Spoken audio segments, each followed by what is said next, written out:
So I think I had the first lesson of sacredness in food when I raised, then killed and butchered a hog for the first time.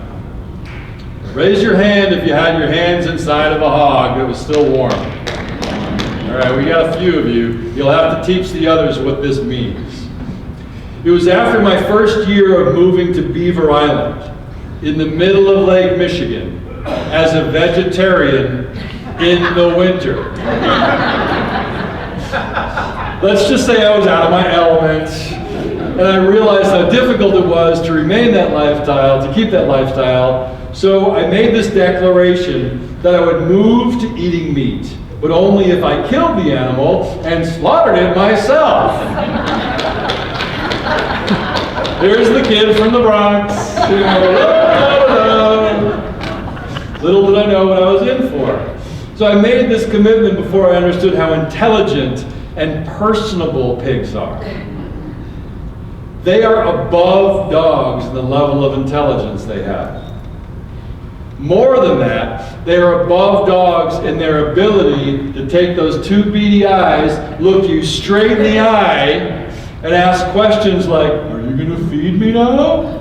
Like this, and, "Hey, did you know if I rub hard enough I can break down this fence?" Like this. And the big one that got me, the big one that broke my heart, "How can you feed me every day, give me a name, and then point that gun at me?"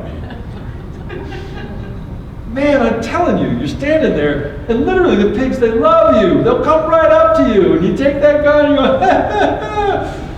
Man, it was one of the hardest things I ever did. So, a conversation about food and farming and the sacred. And I found sacredness in these pigs. It wouldn't be the same without bringing in the godfather of this work, Wendell Berry. Did anybody go to Brad Kick's fulfillment piece last night?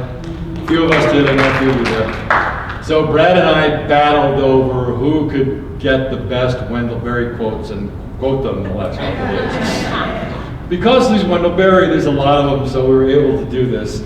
But I want to read this to you. It's one of Wendell's short poems, and it's called "For the Hog Killing."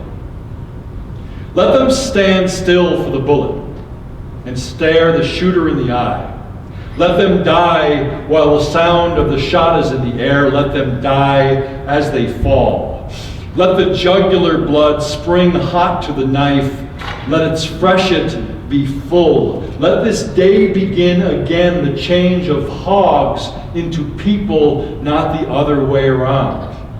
For today we celebrate again our lives' wedding with the world. For by our hunger, by this provisioning, we renew the bond. It's writing like this that got me through those times on Beaver Island.